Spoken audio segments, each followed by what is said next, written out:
So nice to see everybody. Let's go ahead, sit your legs crossed, one in front of the other, knees bent. Flex the feet, press the hands into about the middle of the thigh, lift the chest up. Drop the shoulders away from the ears. Take a nice deep breath in, press the hands down again, lifting the spine up higher. Draw your back ribs in, side ribs forward, front ribs up. Let the shoulders, neck go. Let the head stay lifted. Let your eyes close.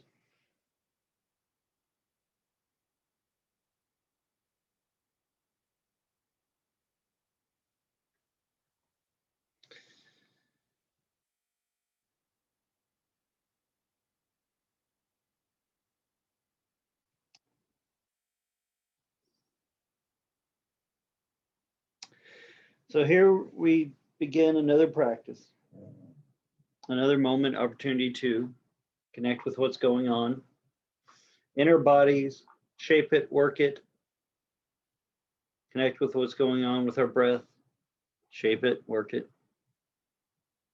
the mind, shape it and work it. And a big part of that is having an idea of what you'd like to create, but no connection to that thing.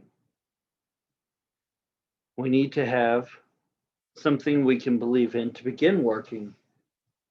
But one of the things talked about in yoga is letting go of the connection or letting go of the expectation of the outcome.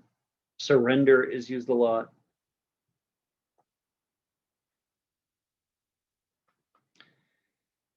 I like to think that the human mind is imagination is something so vast and great that anything that we can come up with having from yoga, even if we try and temper it, is still greater or more complex in ways that we can never truly duplicate. Some artists spend their whole lives trying to learn a technique or find a way to create the image in their mind, in their mind's eye, on paper or music or whatnot. Yoga is a similar form of art, trying to create something that we can almost glimpse or believe in our mind's eye. Try to make it real. And through practice and work, we know that yoga does help us create a lot of beneficial things: health, balance, something to do on very cold, rainy days. But ultimately, what it helps us transform and change into is something we cannot even begin to imagine. In partial reason because we don't know all the parts and pieces we have within us. Yoga is a journey of discovery. And we discover those parts and pieces, and when we do, all the potential options change. So as you go through your practice tonight, my friends, be aware of the expectations you have for yourself about how one thing should work and something might be tight. And give yourself the opportunity to approach this practice of yoga with that childlike surprise, that everything that comes up for you may be something new and interesting.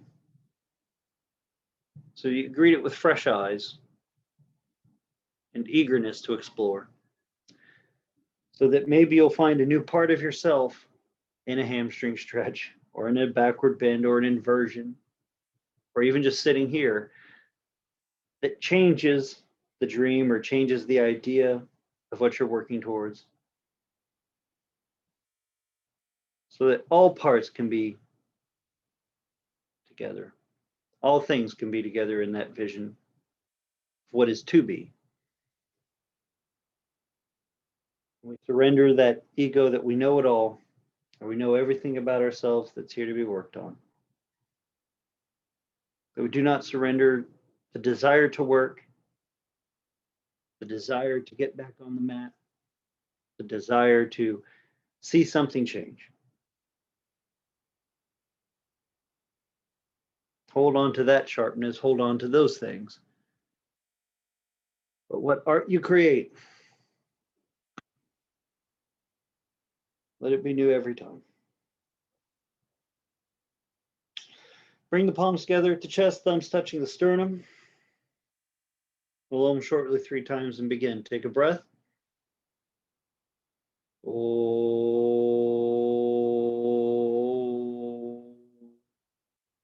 Flex your feet. Oh.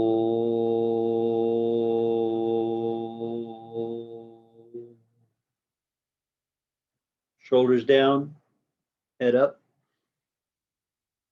Oh.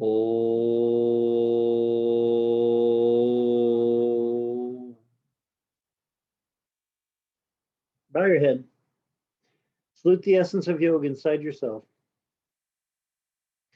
Bring your hands into your lap.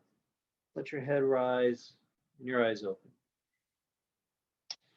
Oh, I see some more people snuck in. Great. Sanjeev. Hi, Shubha. Let's see everybody. So let's go ahead and come to a standing position.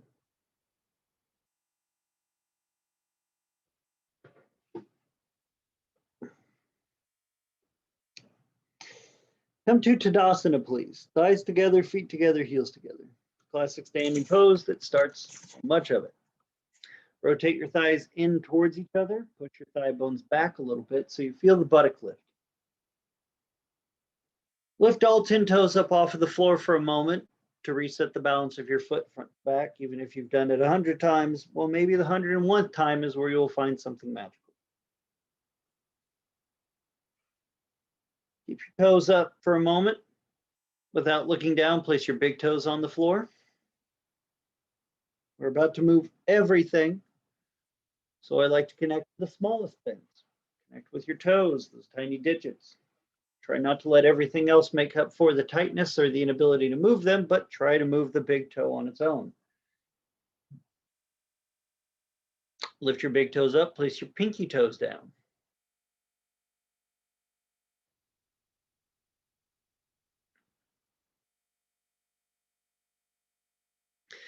Place your big toe, pinky toe down and try and keep the middle 3 lifted.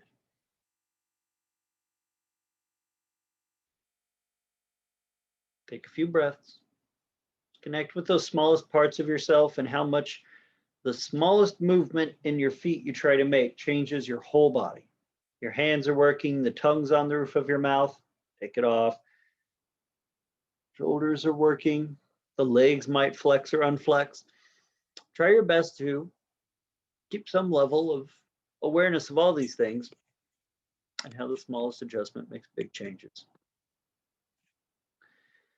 So, take a nice deep breath in, pick your right knee up in front of you, knee the height of your hip. Left leg is still nice and straight. Rotating the left thigh internally. And then on an exhale, if you can, use props or other things around the house if you need for balance. Take both arms straight up into the air. And notice what happens to your body on that lift. What wobbles, what changes, things like that.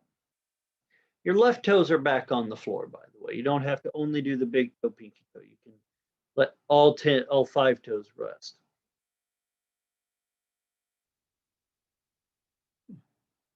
Bring your right leg down for a moment. Keep your arms up. Bring your feet together to Tadasana, but keep your arms extending.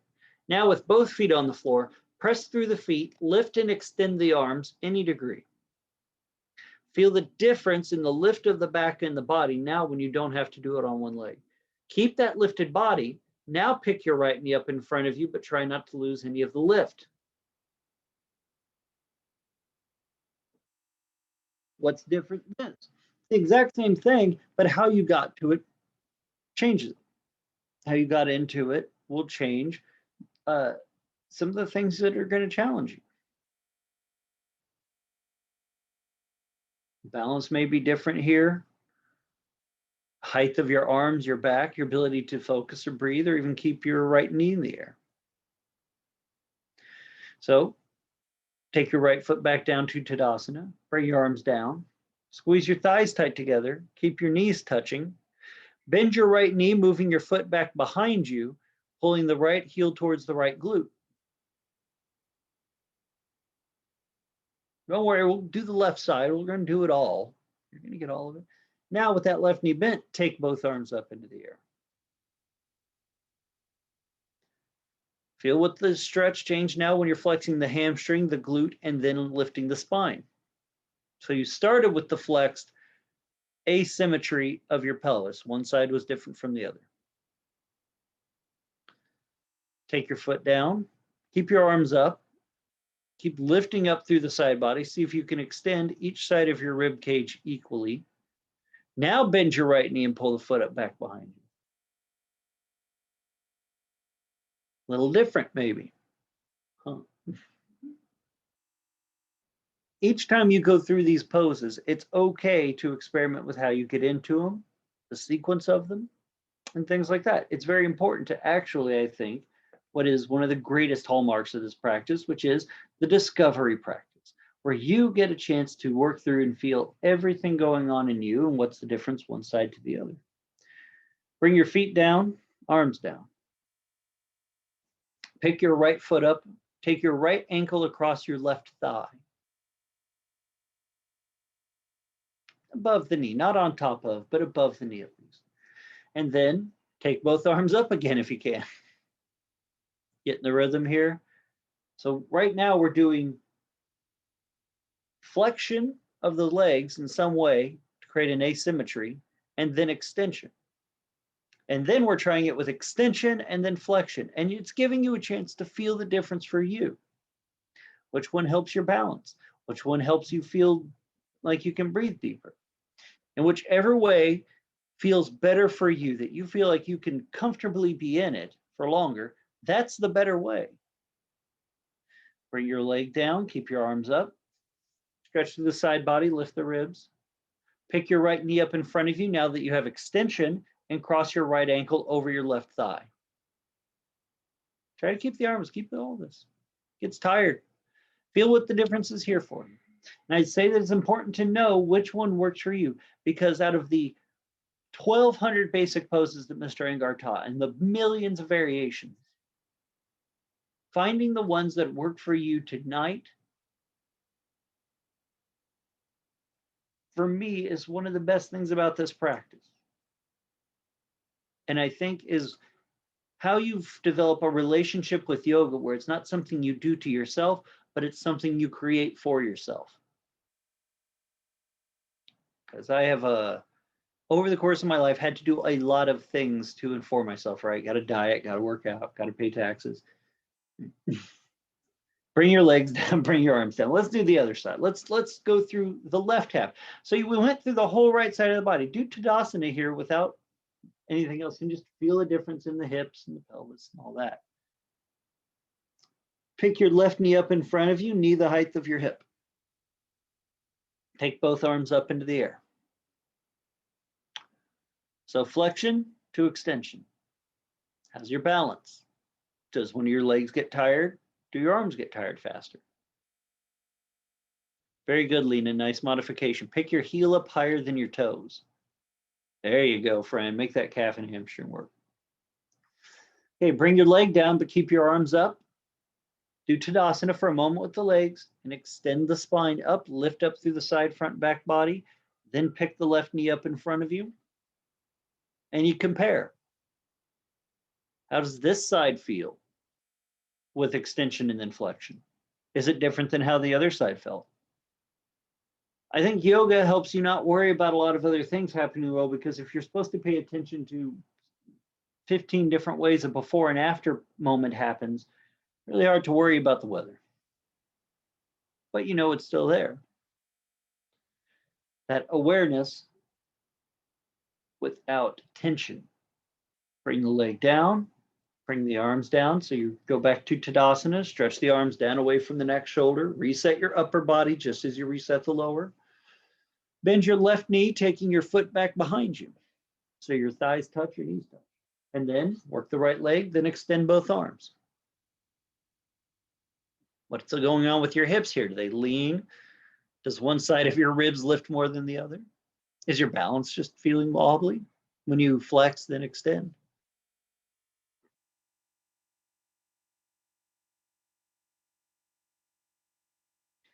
The more you explore the different ways to work with a pose, whether props or getting into it or out of it, is important, because the more you do it and you learn what's going on inside your body, you start to develop a relationship with yourself where you can feel what's going on differently, and then you have clearer answers for it. Arms down, legs down, Tadasana. Pick your left foot up in front of you, cross your left ankle over your right thigh. Stretch the left knee to the left. Right, that was the order. Okay, great. Once your leg's in place, both arms up. And once you start to kind of get a better idea what's going on, and maybe not just know what's right for your body, but have a different way of feeling it or assuming. I think it's very easy in the practice to go, this is the yoga routine I always have to do. This is the only way to bring health, or this is the only way that works. That would be true, I think, if we didn't change every moment of every day. You know, sometimes we go to bed feeling good, we wake up feeling awful. Sometimes we go to bed awful, wake up feeling good. Sometimes we go to bed feeling good, wake up good. There's infinite, you know, different feelings or things that change in us. The pose and practice should meet us where we are, and that takes exploration. Bring your leg down, keep your arms up. Don't worry, I'm going to talk the whole class. You're just going to have to deal. Pick up the left leg, cross the left ankle over the thigh now that both arms and the side body are extended.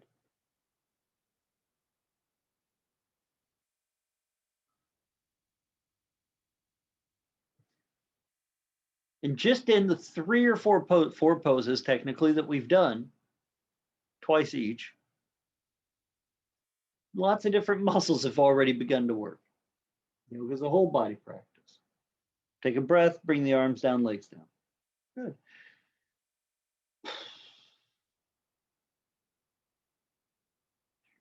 Stand nice and wide on your yoga mat, 3.5 to 4 foot apart.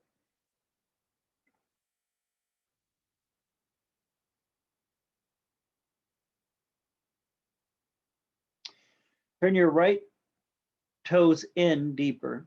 Turn your left toes out. Like that pause, half of you jumped the other way, that's fun. Rotate your pelvis around so your upper body faces over the left leg. Warrior one. But let's explore a couple different ways to get into and do warrior one. Once you've rotated your right hip around any degree, draw your navel around, your ribs around, spine tall, hips down. Bend the left knee, stretching the left thigh forward so it moves towards the space above the ankle. Feel what's going on here. Take a couple breaths in it.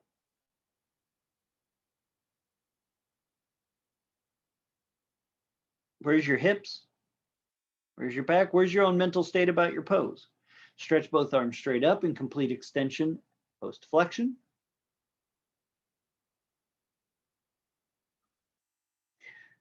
Flex your glutes. All right, straighten your left leg, bring your arms down. Turn your left toes back in for a moment. Take both hands onto the floor to straddle. Then, once your hands are on the floor from standing straddle, turn your left toes out. Take both hands to your left foot, bending the left knee into a lunge. Feel the difference in your hips already. Both hands to your left foot, left knee bent, lunge. Stretch both arms straight out in front of you, keeping your chest, abdomen on your thigh. So now you've extended the upper body first. Now flex it, pick your spine and arms all the way back up to warrior one where you were originally. What's the difference between this way of getting into it for you and the other? I can sit here and talk about looking at Tristan or some of you, but I want you to take the guidance I'm offering and focus more on what's the feeling, what's being created for you. Does this help you get into your hip or your spine differently than the other way? Does the other way help you have more balance than this way? Both ways are valid, but which one is going to work best for you right now? Because while if I was in front of you, I could easily point out, say, Tristan's thigh is better, her spine is lifted taller, and her hip is rotated better. I would have her do the second way more, but I will not always be there.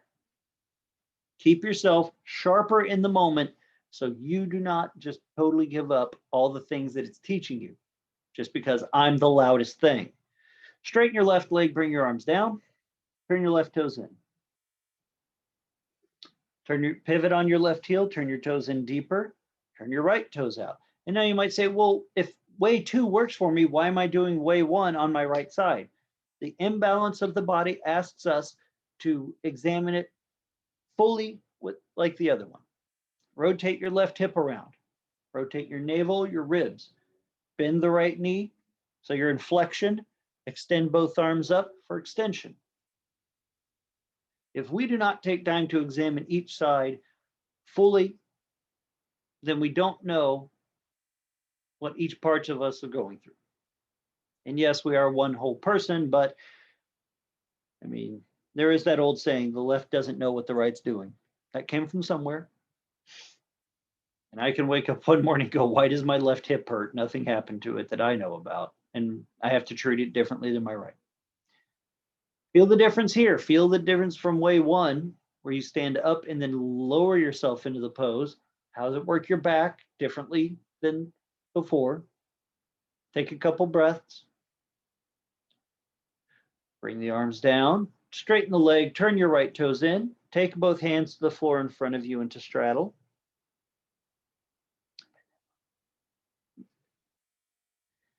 All right, once your hands are down, turn your right toes out, taking both hands to your right foot, bending the knee.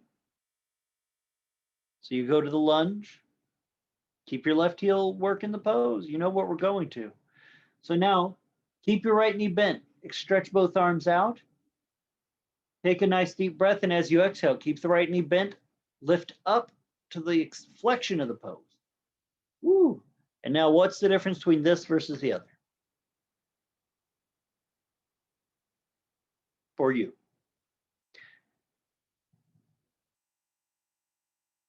There is no one right way.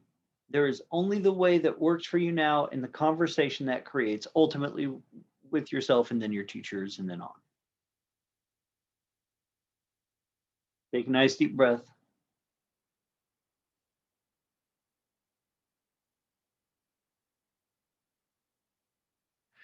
Nice. Bring the arms down. Bring the arms down, straighten the right leg. Now, your right toes are still turned out. Step your left foot up next to your right foot. And you're in Tadasana at the end of your mat. Stay right there. Just do Tadasana. There are other ways to get into the pose, and let's explore it. Tadasana, thighs together, feet together. Take a nice deep breath in. And step your right foot back 3.5 to 4 feet with your right toes turned slightly out to the side. Let your left knee bend. Rotate your right hip forward again, and then stretch both arms up. Different way to get into it. Different effect on the body. Different muscles are now working more than others. A lot more of your groin to your low back in this one. I'll give you a heads up. Take a nice deep breath in. We won't stay here that long. But instead of stepping your right foot forward, remember we're exploring both on one side. Straighten your left leg a little, and now step your left foot back to your right foot. Turn to face the length of your mat. Do the best you can. No one said you had to stick the landing. I'm not going to hold up a card with an 8 or a 9 on it, because none of you did that well to get a 9. Take a nice breath in. Step your left foot forward 3.5 to 4 feet. Scare your dog. Rotate the right hip into the pose. Your body was facing forward to begin with. So now you might have learned that when you step that long stride forward, your hips untwist. Rotate them back into it. Stretch both arms up and bend that left knee. How's this different from stepping back for you? And there's a difference. I know, because I've done a lot of this. But now it's time for you to learn for you. Bend that knee, Katie. Get that warrior one. Take a breath. Get those arms up, Glenda. Nice. Take a nice deep breath in. Step your right foot next to your left foot. Oh my God, how many warrior ones do we have to do? At least 2 for your left leg. Take a breath. So here's the 3-foot step back. Exhale, step your left foot back 3.5 to 4 feet. Turn your left toes out. Notice how your body has to shift to get to that position and then pull back into it. Rotate the left hip forward. Bend the right knee, stretch both arms up. Tristan says she does not like stepping back. I guarantee the vinyasa world that she came from, she did a lot of this. She says, yeah, she doesn't like it anymore. Foot your left glute. Arms up, bend that right knee. Do the best you can to learn what's going on in here. How does stepping back challenge your hip muscles, your groin, your quad, and put a lot more pressure in different parts? Take a nice breath. Bring the arms down. Step your right foot back to your left foot. Woo! Some of you are ready for the Olympics. Nice, Chaya. Good for you. All right, take a breath. Tadasana. Find your body in the pose. Stay focused on what just happened with your other side. Exhale. Step that same foot forward. Should be your left, right? No, right foot. Right. Yeah, right. Right foot forward. My brain took a minute. Sorry. Roll that left hip into it. Bend that right knee and then extend the arms up. We could do this where you start with the arms up and step forward and back. I'm not trying to be an asshole tonight. It's too cold for that. But bend that knee and then extend the arms. What's the difference for you stepping forward versus stepping back? Versus folding forward and swinging into it? Versus standing wide and rotating into it? There's a ton of difference. And even if you don't know it yet, you would still need to continue to do it because you know how to enter it safely to explore if it's ultimately going to create good effect for you. The only reason we know any of this works is because people kept doing it for 3,000 to 5,000 years and just filtered down information. You are the greatest storyteller of your practice in your life. I look forward to hearing those stories. That's why I'm a teacher. Tristan's probably getting real tired of this. So exhale, bring the arms down, turn your right toes in, left toes, right toes still pointing forward. Take both hands onto the floor to standing straddle for a moment and take a breath there. If this is a pose, you can take a breath in. It might be very hard.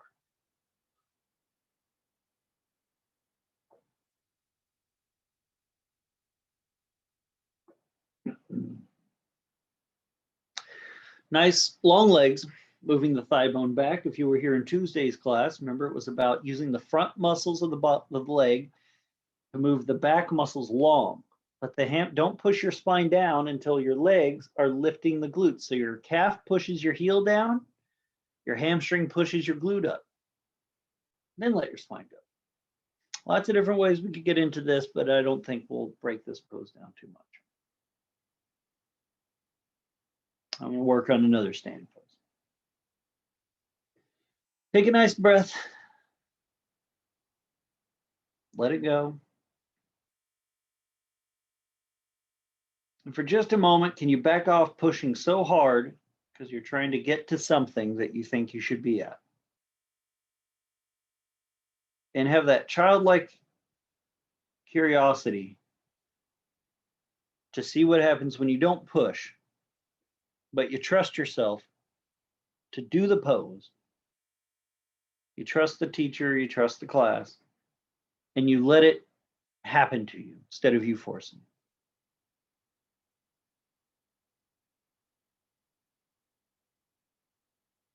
Yoga is not here to beat you up for not being strong or balanced or healthy or smart or any of those things. It's here to help you create, not and honestly create. So sometimes the stuff you may find is not fun, but it is there. Bend your knees slightly, place both hands on your hips, bring the body up. Bring the feet together, Tadasana, please.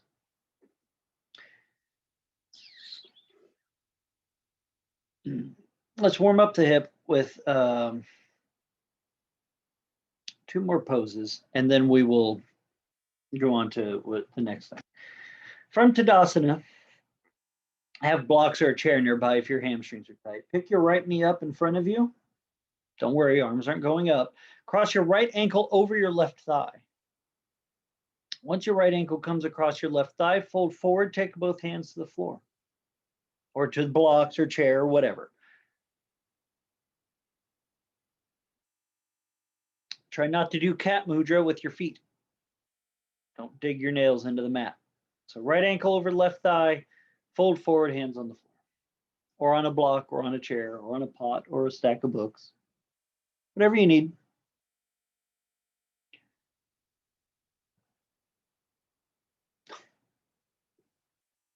And let it stretch out for a moment.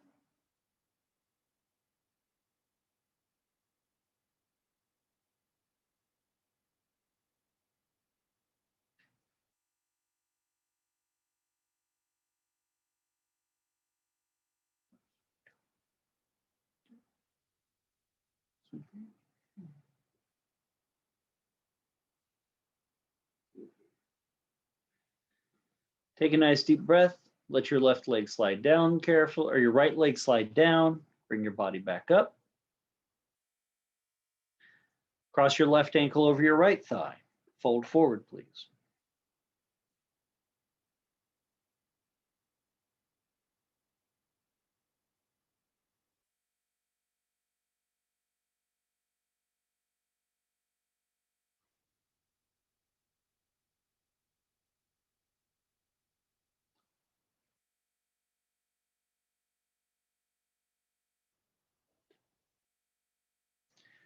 So with the right leg, as long as it can be, it doesn't have to be perfectly straight, right? This is your chance to explore.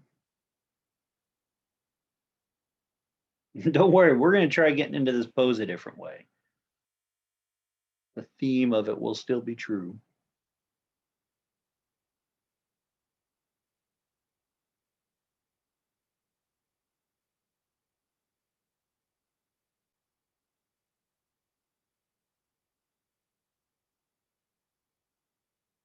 Take a nice breath. Take your left foot to the floor. Keep both feet flat to the floor. Keep your hands on the block. Still in Uttanasana, standing forward stretch. So you were standing and then went to the forward fold with the leg bent in the Janushirasana variation. So now you're in Uttanasana, standing forward stretch. You're going to do the pose now from the forward fold. So everyone bend your knees enough that you feel the tension leave your hamstring, and do not lock your knees during this.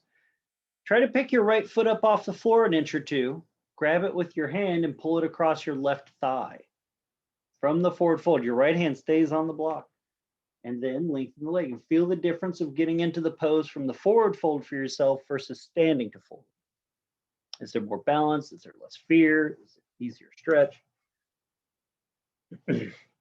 I could sit here and detail out all the physiological ways that it does this, but as Mr. Iyengar would say, too much mind, not enough feeling, not enough body. Let your body be the thing that helps you discover what's going on in the mind.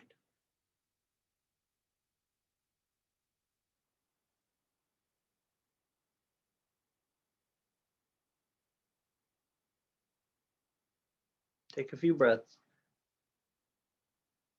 Slide the right foot back to the floor, thighs together, feet together, Uttanasana. Keep both knees slightly bent. Pick your left foot up about as high as you can off the floor on its own strength first, and then pull it across with the right hand to the right thigh.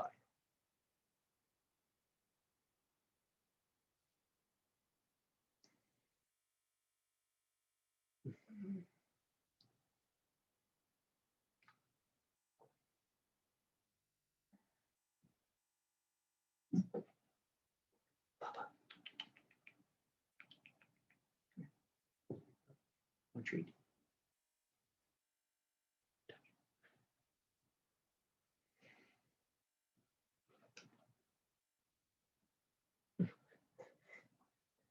it down, dog. Okay. All right, take a few more breaths. Let it stretch, feel the difference. All right, slide your left foot down. Woo. Bend the knees, thighs together, feet together. Set the hips back, let the knees come forward so the knees are above the toenails, not directly above the ankle heel. Stretch both arms straight out in front of you. Tuck your glutes down, moving your knees forward. Pick your chest and arms up, sitting upright into Uttanasana, and hold. Experiment here for a moment how you tuck the bottom buttock under you and you're drop and you bend in your knees. The knees have to come forward on this. They can't stay back over the heel. I was wrong when I tried to teach that for a while. That is the look. I should not talk during this. Exhale, stand all the way up.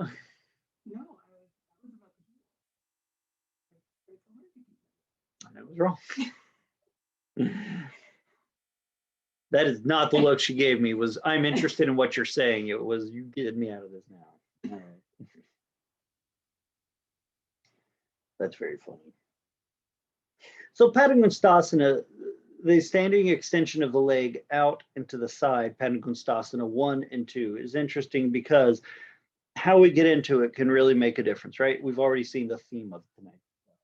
So we're going to do it where we move the lifted leg, and then we'll remove the standing leg. So in interest of us exploring this easily, let's do it where find a spot in your home somewhere or using a chair or your wall where you can get your right foot about the height of your hip in front of you. So if you stood facing a wall and you picked your right foot up and put it on the wall in front of you, it'd be about the height of your hip, or on the top of a stool or a chair. I don't care how you get it up there. It could be on the back of your couch. I'm a big fan of that.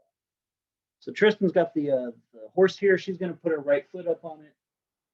Left toes are pointing forward. So left foot directly under the hip. Padangusthasana. It's a great pose. Really, really great for messing with your hips and your hip, pelvis, and hamstrings. If you are someone that, like me, has a lot of sacral plate hip problems lately, it's a real good pose. All right, so Padangusthasana. Traditionally, the right hand would be holding the foot here. Do not worry about that. What I want you to do is think about how to make this leg strong, the right leg, and push the heel or extend through the leg into whatever you've got it up on so we can mess with the standing leg. Remember, 2 different ways to get into the pose tonight for each of our poses, more or less. So, Padangusthasana 1, the right leg is long, the left leg is long. If the right leg cannot be straight because your hamstrings are tight, that's okay. I would rather have your left leg as active as possible because that's going to stabilize your hip. Now, you can use other props to help balance you. If you have wall ropes or another chair to put your hand on or a wall for your hand, that's okay. This is about exploring what it takes to rotate the thighs and pelvis here. Keep your right leg where it is. Left foot, if you look down at it, push pressure through your left heel, and now turn your left toes, knees, and thigh and your hip out to the left like you're going to Padangusthasana 2. If you need to watch Tristan for a minute, don't be afraid to wall. We'll do this a couple times. Pivot on your heel. Woo. Roll your left hip back, left ribs back. So Tristan went from 1, which is the foot in front of you, to 2, which is the leg out to the side of the body, by pivoting on the standing leg. Let's try that again. So from 2, where your right leg is out to the side, pivot on the heel, rotate the whole thigh bone to turn the toes to face the wall again, or chair or whatever. Being on a yoga mat can be hard with this, but it makes you strong. So Padangusthasana 1. You've done some rotation. Let's try that again. Now try it with your arms up if you can. Take both arms up. Right leg strong. What does it take for you to keep that right leg stable and let your right hip stay down? Pivot on your left heel, rotate the thigh bone out and the toes and the ribs and the whole body. Woo! That works it, huh? Yeah. Take a breath. rotate back to Padagonstasana 1. Very nice. Notice how somehow your left foot keeps wiggling back farther behind you as you do this. You might have to hop it forward. That tells me you're rolling on your ankle and you're not rotating the thigh. Let's do it one more time. Right foot up on your chair, wall, whatever. Arms up if you can. Try to figure out where that left foot is and keep it there. Push down through the heel, the left heel. Pick your left toes up, rotate your left thigh bone out. Twist on the trunk of the core of the leg. Woo. And now flex your buttocks. Now flex your buttocks and turn your left toes back in to face the wall again or the chair. Nice. All right. Bring the arms down, bring the leg down. What's that?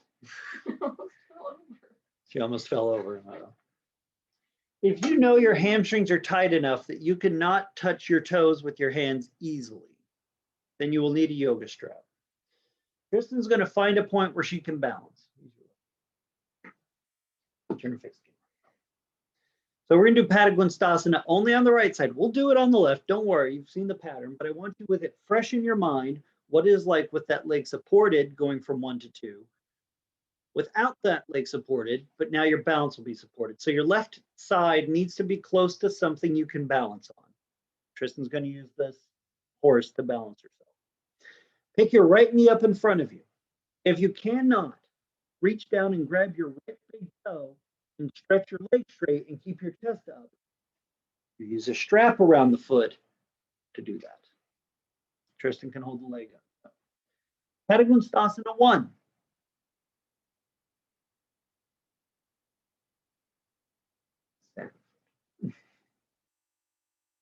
Woo. No chair, Chaya. Just the wall. Yeah, thank you.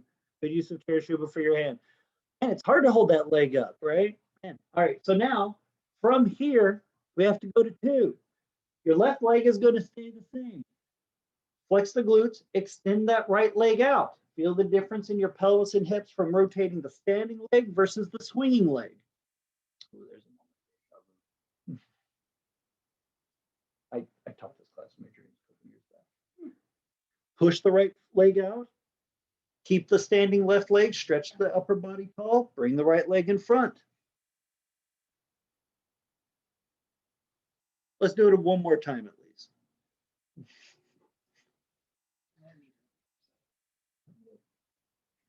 Straight left leg, not straight, active. Push through the heel, push through the foot, stretch the right leg out to the right.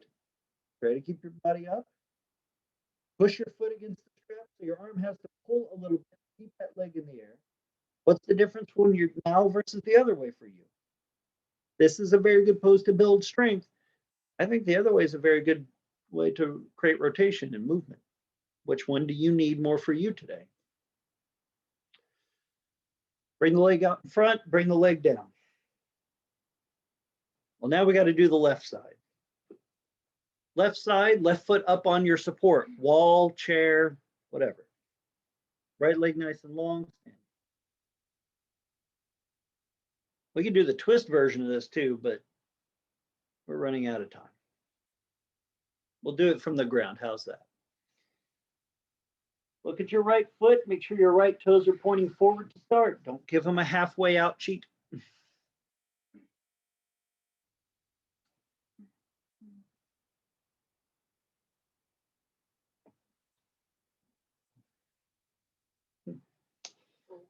Right foot forward.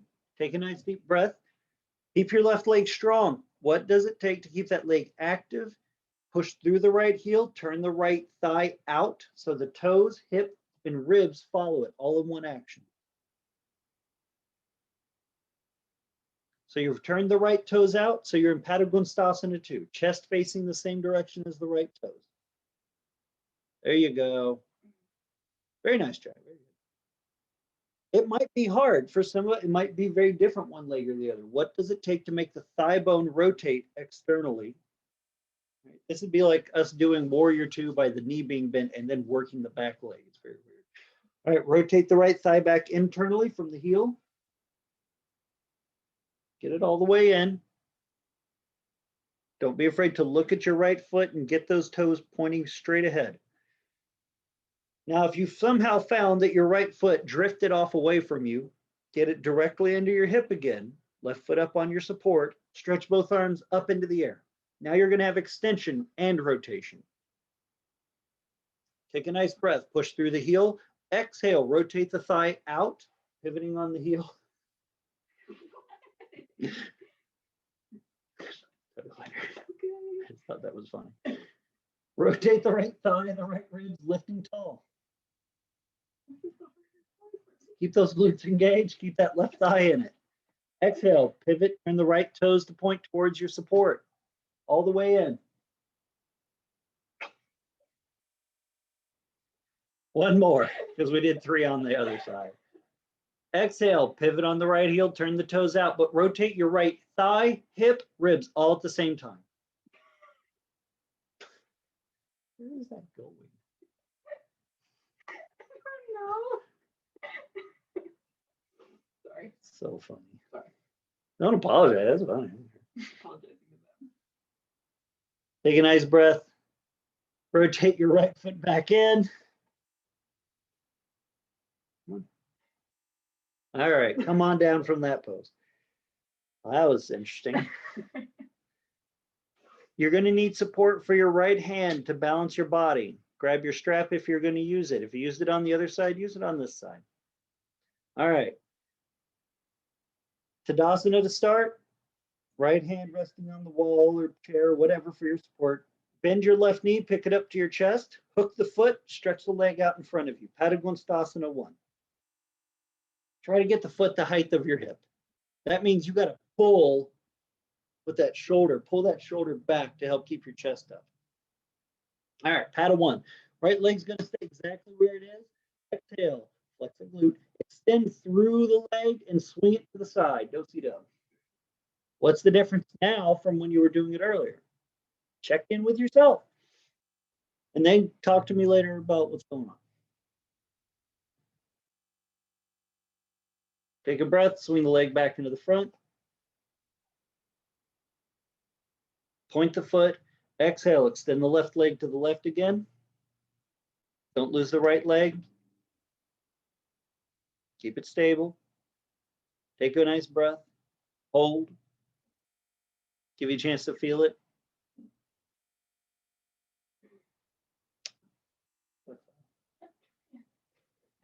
Bring the left leg in front.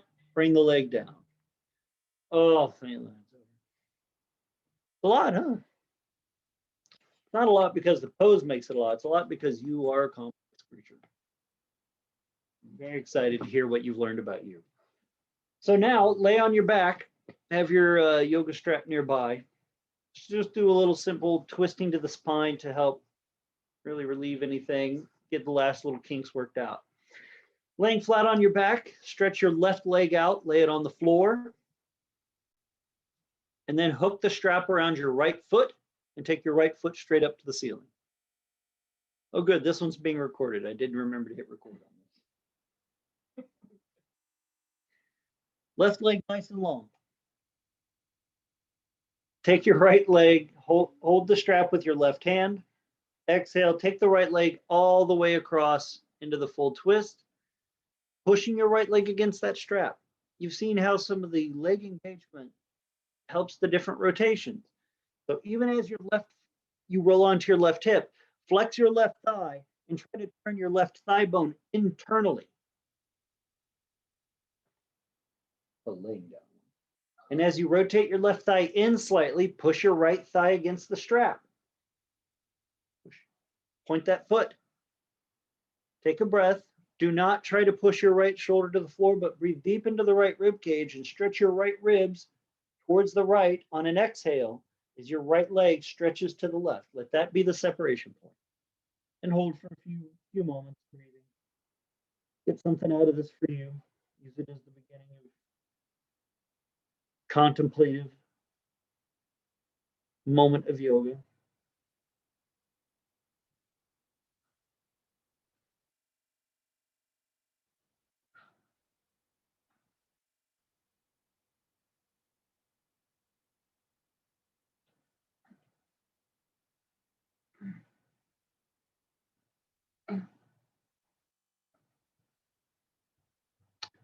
Bring the leg up. Switch your feet.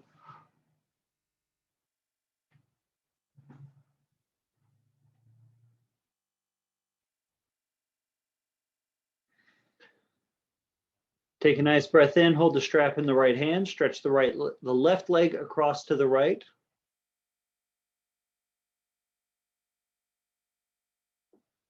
That was good. Let your head.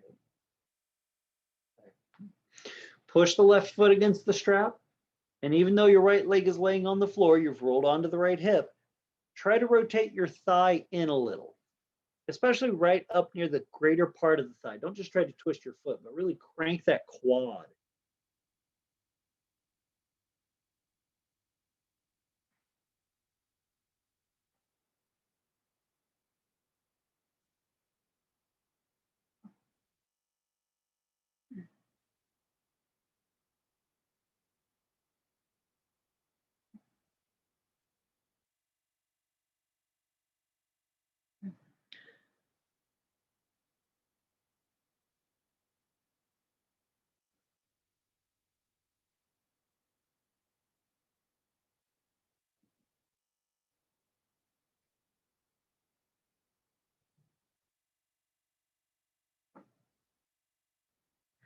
Take a nice breath and don't try to push your left shoulder down, but stretch your left ribs to the left more as your left leg goes to the right.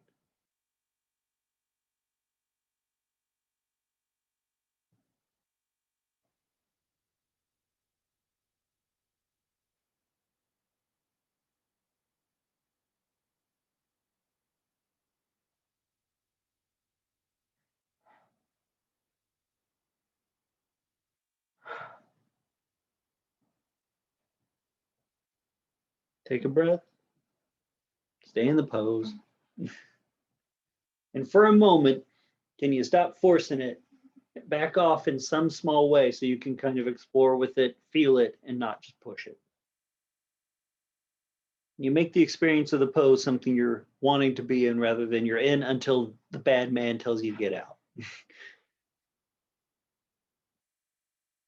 Make this yours. Take a breath. Exhale, up you come.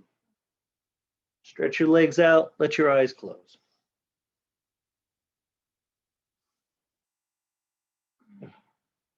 Tongue away from the roof of the mouth.